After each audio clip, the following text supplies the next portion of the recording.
ಎಂಬುದಾಗಿ ಹೇಳಿದ್ದಾರೆ. ನಿಮಗೆ ನಮ್ಮ ಪ್ರೀತಿಯ ವಂದನೆಗಳು. ಜಯ ಶ್ರೀರಾಮ್.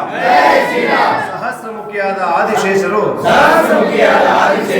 ನಿಮ್ಮ ಕೀರ್ತಿಯನ್ನು ಹಾಡಿ ಹೊಗಳುತ್ತಾ ಇವೇ ಎಂದು ಶ್ರೀರಾಮಚಂದ್ರರು ನಿಮ್ಮನ್ನು ಪ್ರೀತಿಯಿಂದ ಆರಾಧಿಸಿದರು. ನಿಮಗೆ ಕೋಟಿ ಕೋಟಿ ನಮಸ್ಕಾರಗಳು. ಪರಿಚಯವನ್ನು ಮಾಡಿಸಿ ಅವರಿಗೆ ಪುನಃ ರಾಜ್ಯ ಪದವಿಯನ್ನು ಕೊಡಿಸಿ ಮಹದೋಪಕಾರ ಮಾಡಿದ ವೇದಿಕೆ ವತಿಯಿಂದ ಶ್ರೀ ಮೂಡಲವಾಗಿಲು ಆಂಜನೇಯ ಸ್ವಾಮಿಯ ಪುನರ್ ಪ್ರತಿಷ್ಠಾಪನೆಯನ್ನು ಮಾಡಬೇಕು ಅಂತೇಳಿ ಸಂಕಲ್ಪವನ್ನು ಮಾಡಿ ಹಿಂದೂ ಜಾಗರಣ ವೇದಿಕೆ ವತಿಯಿಂದ ನಾವೆಲ್ಲರೂ ಇವತ್ತು ಮಾಲೆಧಾರಣೆಯನ್ನು ಹಾಕೊಂಡಿದ್ದೀವಿ. ಒಂದು ಎರಡನೇದೇನಂತಂದರೆ ಈ ಮಾಲೆಧಾರಣೆ ಮಾಡೋದ್ರಿಂದ ನಮ್ಮಲ್ಲಿ ಸ್ವಲ್ಪ ಭಕ್ತಿ ಶ್ರದ್ಧೆ ಬಂದು ಎಲ್ರಿಗೂ ಒಳ್ಳೆಯದಾಗುತ್ತೆ ಅನ್ನೋದೊಂದು ವಿಚಾರ.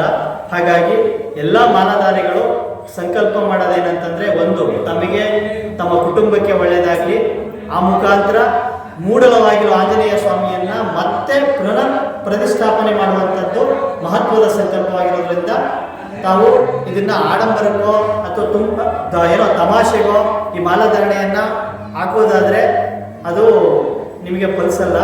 ಸಂಕಲ್ಪ ಮಾಡಿ ಮಾಲಾಧಾರಣೆಯನ್ನು ಹಾಕೊಂಡಿದ್ದೀರಿ, ನಿಮಗೆಲ್ಲ ಒಳ್ಳೆಯದಾಗಲಿ. ಒಂದು ವಿಚಾರ, ಈ ಒಂದು ಮೂಡಲವಾಗಿರುವ ಆಂಜನೇಯ ಸ್ವಾಮಿಯನ್ನು ಮತ್ತೆ ಅಲ್ಲೇ ಶ್ರೀರಂಗಪಟ್ಟಣದಲ್ಲೇ ಪ್ರತಿಷ್ಠಾಪನೆ ಮಾಡಬೇಕು ಅನ್ನೋದೊಂದು ಮಹತ್ತರ ನಿರ್ಧಾರದ ಸಂಕಲ್ಪ. ಮತ್ತೊಂದು, ತಮ್ಮ ಎಲ್ಲ ಕುಟುಂಬದವರಿಗೆ, ತಮ್ಮ ಮಕ್ಕಳಿಗೆ, ತಮಗೆ ಭಗವಂತ ಆಂಜನೇಯ ಸ್ವಾಮಿ ಇವತ್ತು ಹನುಮ ಒಂದು ಜಯಂತಿ, ತಮ್ಮೆಲ್ಲರಿಗೂ ಒಳ್ಳೇದು ಮಾಡಲಿ ಅಂತ ಕೇಳ್ತಾ ಈ ಕಾರ್ಯಕ್ರಮ